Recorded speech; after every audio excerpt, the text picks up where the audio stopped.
Elena has never been through anything terrible. Ask her, she'll tell you. No disaster, no tragedy, nothing worth a story.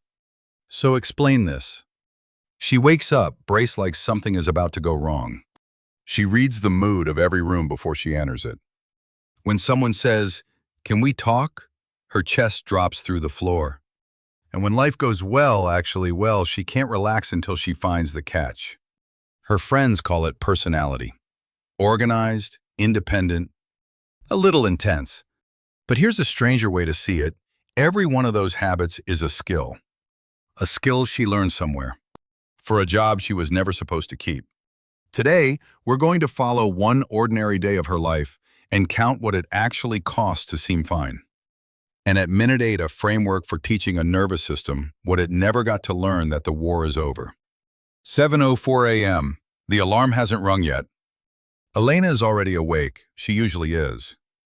Her body starts the day the way a security guard starts a shift scan, first live second. 7:30.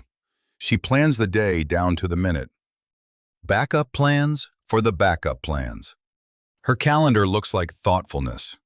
It's actually armor, because a surprise to her body is just a threat that hasn't introduced itself yet. 8:20.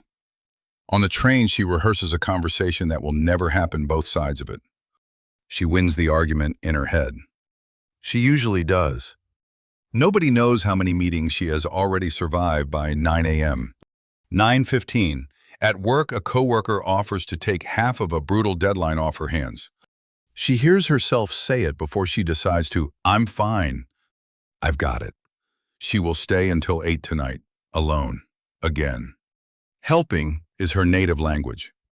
Being helped is a foreign country. 10:40, the senior role she wants opens up. She's qualified, overqualified. She reads the posting twice and closes the tab. Not because she can't do the job, because in her arithmetic, failing wouldn't mean the application was weak. It would mean she is. 2 p.m. Mid-meeting, the room goes distant, like someone turned the sound down. Her eyes are open, her notes stop. 3 minutes are simply missing. She blames the coffee. It isn't the coffee. Her notebook from that meeting holds a sentence that stops mid-word. She has dozens of pages like that. 4:30, her manager emails, "The client loved her work." Praise in writing. Elena's first feeling isn't joy. It's suspicion, a quick, quiet audit of what this compliment will cost and when. She rereads the email 4 times looking for the but. There is no but. Somehow that's worse. 7:50 p.m. At home, her partner says one careless sentence about the dishes. And something snaps, her voice rises hard, then cuts to total silence. A door closed gently, which is somehow worse. 10 minutes later, she's sitting on the bathroom floor, flooded with guilt, wondering who that was. Lying in bed, she reviews the day like a court case. The award-winning work, already forgotten. The mistake from Tuesday on loop. Her worth today, like every day, was rented, paid for, in usefulness, due again at sunrise. Tomorrow she'll pay again. She always does. She's excellent at it. That is exactly the problem. 11:40. And the body files its own report: the jaw that aches, the shoulders that won't drop, the stomach that's been sensitive for years. Doctors find nothing. They tell her she's stressed. She laughs about what her life is fine. The tests are clean, but the body isn't lying. It's testifying in the only language it has. 9 moments. One ordinary day. Nothing terrible ever happened to Elena. Or nothing she counts. The crack came on an ordinary Sunday, not from something cruel. From something kind. Her partner, watching her reorganize a cabinet nobody cared about at 9 p.m., said 8 words. "You don't have to earn being here, you know." Elena started crying and could not explain why. Not sadness exactly. More like a muscle that had been clenched for 20 years being noticed for the first time. 20 years of fine, and the thing that finally broke through wasn't pressure. It was permission. That night she wrote a list of her own. Not what happened today. What today felt like it was protecting her from. And at the bottom of the page, she wrote one sentence and stared at it. It was the first honest conversation the two of them, Elena and the guard, had ever had. Here's the reframe that changes everything, and it isn't "you're broken." It's the opposite. Every habit in Elena's day is a skill that once worked. She grew up in a house where calm was never guaranteed. Not violent, not newsworthy. Just unpredictable enough for long enough that a child learned to read footsteps, forecast moods, and need nothing from anyone. Scanning rooms, that was intelligence once. Controlling everything, that kept days survivable. Needing no one, there was no one to need. Earning her place. Love in that house had a price list, so she learned to pay. These aren't flaws. They're an old job description. The problem is simpler and sadder. Nobody ever told her nervous system the job ended. And here's the twist. Nobody hands you the skills worked. She did survive. The strategy deserves credit and retirement. Both can be true. Trauma researchers describe it this way. Distress doesn't have to be one catastrophic event. It can be a pattern repeated, needs unmet feelings unseen until the body's alarm system recalibrates. The setting that once said danger sometimes starts to whisper danger always. Clinicians talk about a window of tolerance, the range where stress can be absorbed and thought about. Years on high alert can narrow that window, which is why a small comment about dishes can land like an attack. The glass was already full. The last drop just got the blame. This is also why just relax is useless advice. You can't reason a guard off his post. He doesn't answer to arguments. He answers to evidence. And the body keeps its own ledger. Tension held long enough stops feeling like tension and starts feeling like personality until it surfaces as the jaw, the shoulders, the stomach, the 3 a.m. heart. As one well-known book put it, the body keeps the score. So the question was never, what's wrong with Elena? The question is, her nervous system learned all this from experience. What would it take for experience to teach it something new? Not arguments, not affirmations shouted at a locked door. Evidence. Small, repeated, boring evidence of safety. That's what the ledger is for. The safety ledger. 21 days, 3 phases, 1 small notebook. And one honest line before we start this is a practice framework for everyday patterns. It walks beside therapy. It does not replace it. If these exercises stir up more than they settle, that's not failure. That's the signal to bring in a professional. Doing so is the protocol working. Phase 1, notice. Days 1 through 7. You change nothing yet. You just start catching the machinery in the act. Rule 1. When the old alarm fires, they're disappointed in me. This good thing is a trap.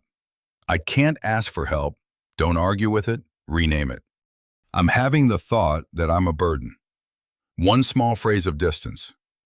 The thought becomes something you're holding instead of something that's holding you. Elena caught 14 of these on day 3 alone. She didn't argue with a single one. Counting was enough. You can't unsee the machinery once you've counted it. Rule 2. Each night, one line in the ledger, not about your day, about your body. Shoulders all through the meeting. Jaw on the phone with mom. That's the whole entry. You're not fixing anything yet. You're finding out where the guard stands. Elena's first week of entries read like a map of a checkpoint. Same 3 posts every day. Shoulders, jaw, stomach. She'd carry them so long she'd stop counting them as weight. Phase 2. New data. Days 8 through 14. The nervous system doesn't update from lectures. It updates from experiences. So you feed it small ones. Rule 3. Twice a day, once mid-morning, once when the evening spiral starts, 90 seconds of landing. Feet on the floor. The temperature of the air. 5 things you can actually see. This isn't mysticism. It's a message sent in the body's own language. Right here, right now, nothing is attacking. The first few times it feels like nothing is happening. That's fine. You're not chasing a feeling, you're logging repetitions. Reps are boring. Reps are the point. Rule 4. Once a day, ask for something small on purpose. Hold the elevator. Pass the salt. Can you take 5 minutes to check this? The size is the point. Each tiny request that meets an ordinary kind response is a data point the old lesson can't explain. Needing something did not make me a burden. Day 9, her ask was embarrassingly small. Can you hold the door? Day 14, can you take the summary? The ladder is invisible. It's still a ladder. Then came day 11. A message from her manager. Can we talk tomorrow? 6 words and 20 years of training took the wheel. 4 apology speeches drafted by midnight, shoulders at her ears, the old math running. What did I break? The talk was a compliment. They wanted her to lead the new project. Old Elena would have called the sleepless night proof that nothing works. Instead, she opened the ledger and wrote the truest entry in it: alarm fired, no fire. Logging it anyway. That's not failure. That is literally the practice. Phase 3. The second sentence. Days 15 through 21. The oldest voice in her head criticizes in a tone she'd never use on anyone she loves. You don't silence that voice, you stop letting it have the last word. Rule 5. When the verdict lands stupid weak, too much let it finish. Then, add a second sentence out loud if you can. That makes sense, and I'm allowed to be struggling. You're not debating the old voice. You're outnumbering it. The second sentence felt fake for the first week. Most new languages do. She said it anyway, accuracy first, belief later. Rule 6. Once a day, let one good thing land: a compliment, a decent coffee, a finished task, for 10 full seconds without checking what it costs. Elena timed it, which sounds ridiculous, and worked. 10 seconds of unaudited good. The window widens from the inside. In the recovery rule, you will miss days. The ledger has no deadline and keeps no score against you. Reopen it tonight, write one line. And if what comes up starts to feel bigger than a notebook, that's not the protocol failing. That's the protocol pointing, this part deserves a professional. 21 days is the base framework. Some walls took 20 years to build. They're allowed to take longer than 3 weeks to lower. Day 21, same life. Watch closely. The changes are small, which is exactly why they're real. 7:04 a.m. Still awake before the alarm. 20 years of training doesn't vanish in 3 weeks. But she catches it now. I'm having the thought that today will go wrong. The guard reports for duty. She just doesn't hand him the keys. 9:15. A coworker offers help. There's a pause, a real one. Then, actually, yes. Take the summary. The ceiling does not fall. 4:30. Praise lands in her inbox. She reads it twice. 10 seconds timed, no audit. It's the strangest exercise in the ledger and the one she'd defend first. 7:50 p.m. The dishes comment happens. Life keeps happening. Her voice rises and catches. 90 seconds, feet on the floor. Then quietly, that stung more than it should. Give me a minute. It isn't poetry. It's a sentence the old Elena had no language for. The ledger, day 21. Shoulders down most of today. Asked for help once. Let one good thing land. 3 lines, 20 years. The notebook is nothing to look at 42 lines of small handwriting. It might be the most important document she owns. She isn't healed, that word is too big for 3 weeks, and this channel won't sell it to you. The alarm still fires. The war left structures. Some mornings the guard still takes the keys. The difference is that she notices by 8 a.m. instead of never. But for the first time, her body is starting to get the memo the calendar got years ago. It's over. She made it out. If you saw pieces of your own day inside Elena's, the scanning the armor, the rented worth, hold on to the reframe because it's the whole video. Those habits aren't defects. They're skills that kept a younger you safe, still showing up for a shift that ended years ago. You don't owe them shame. You owe them a retirement. Here's the ledger on one card and the maintenance version for everything after day 21. Screenshot both. And if one card isn't enough for what you're carrying, a therapist isn't the last resort. For a nervous system like this, it's the upgrade. Day 1 is tonight. It starts with a notebook and one honest line. If you're done with motivation and ready for a system, subscribe.